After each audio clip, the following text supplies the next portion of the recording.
Welcome sa Dries TV. Kung interesado ka sa ganitong news, huwag kalimutang isubscribe ang ating YouTube channel. Maraming salamat! So ayun, welcome back again sa ating YouTube channel mga Kadaberkads, and for tonight's video, ang pag-uusapan nga natin ay ang mga importanteng mga nangyayari po sa loob at sa labas ng Itbulaga, and syempre sa iba pang mga Daberkads natin kay Raiza May and kay Bimbi. Pero bago natin pag-usapan yan, unahin nating talakayin ang tungkol dito sa isyong kinasasangkutan ngayon ni Wally Bayola, na kung saan ay nabiktima nga po siya ng mapanghusgang mata ng ilang mga netizen. Kaya naman agad siyang dinepensahan ng isang 14-year-old na model and influencer na si Sophia Alesi Shoppers. Sabi niya po sa kanyang post mga Kadaberkads, "His reputation is not my responsibility.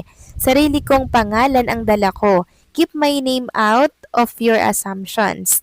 Just to remind you all that I am only 14 years old, and the comments are like, wow, really? Some of you all are way too comfortable judging people without knowing the facts. I am not even related to this guy, so stop making assumptions.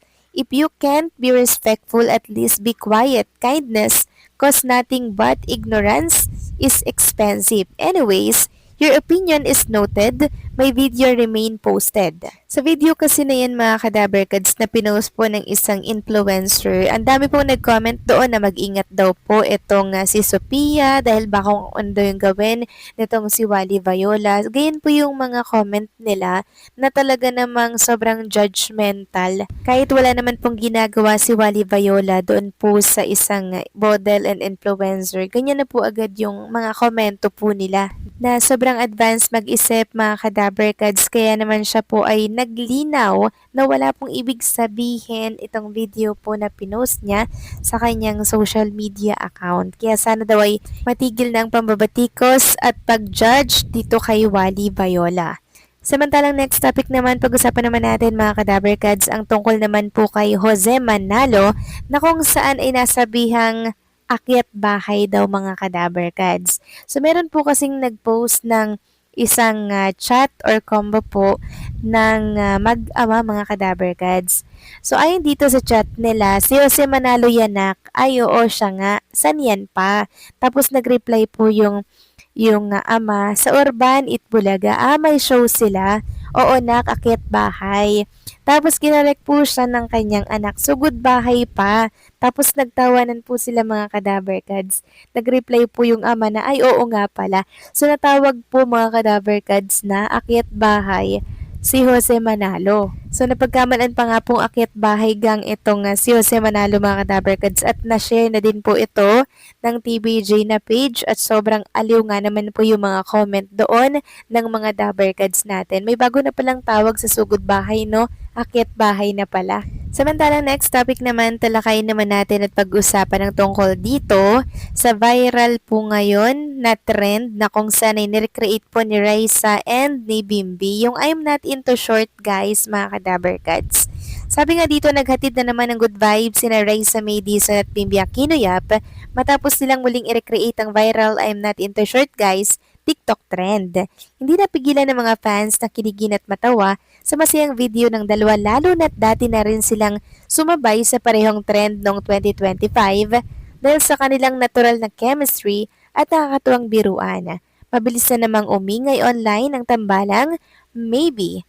Habang patuloy silang nagbibigay ng feel-good moments, marami rin ang natutuwa sa kanilang light-hearted at playful na samahan na laging pinag-uusapan sa social media.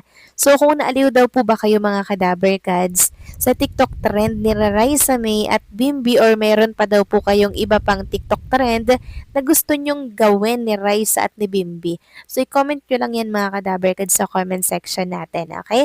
Samantalang next topic naman, talakayin naman natin ang tungkol dito sa pinost po na video ng Team Raisa kani-kanina lamang. Pakatapos po yan ng Itbulaga na talaga namang viral at pinag-uusapan sa mundo po ng social media. Makikita kasi sa video na yon mga Kadaberkads na nakaupo po si Raisa May and si Bimbi sa isang couch. Nangyari po ito sa backstage po ng Itbulaga na para bang may masinsinan po silang pinag-uusapan.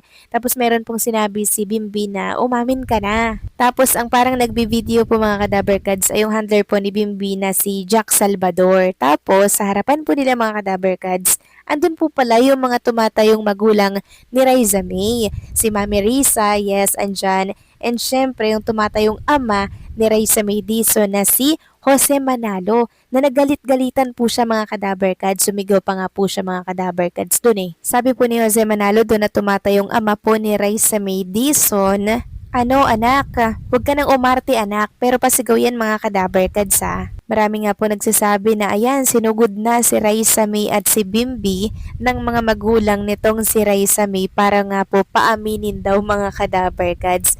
Sobrang aliw ito, hindi po ito totoo joke lang at katuwaan lamang ito mga Kadaberkads. Meron kasing ibang nagsiseryoso nito mga Kadaberkads sa bakit daw ganun yung ginawa ni Raisa May na para daw ng lalamig kay Bimbi at kung ano-ano pa mga Kadaberkads. So narito nga po ang isang write-ups patungkol dyan. Ligawan stage na ba? Aliw at good vibes ang atid na pinakabagong post ni Mami ni Raisa May Dizon. Netizens hindi napigilang maghihiyaw sa kilig na tila totohanang ligawan ni na Raisa at Bimbi ang bagong maybe tandem na patok ngayon. Dagdag pa sa kaaliwan ang eksena kung saan umepal si Jose Manalo bilang striktong tatay-tatayan ni Raisa. Kahit pa joke at katuwaan lang ang setup, hindi pa rin maiwasang ulanin ng nakakatuwang komento mula sa mga fans ang kanilang kulitan. Maririnig sa video ang umaapaw na tawhanan at biruan. Patunay na talagang masayang-masaya ang lahat para sa dalawa, lalo na ang mommy ni Raisa na todo ang suporta at ngiti para sa kanyang anak. So napansin nyo mga Kadaberkads, nakangiti po ang mommy po ni Raisa May Dizon habang si Jose Manalo nakasigaw at umaaktong galit nga po kay Raisa May Dizon na istriktong ama mga Kadaberkads. So napasugod po ang mga magulang ni Raisa May Dizon dito po sa backstage ng Itbulaga at nagsisigaw siya mga Kadaberkads.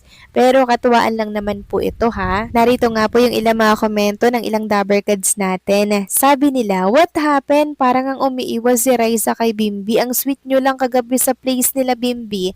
Ngayon ayaw mong mahawakan si Bimbi. Nako, may mga ganyan na.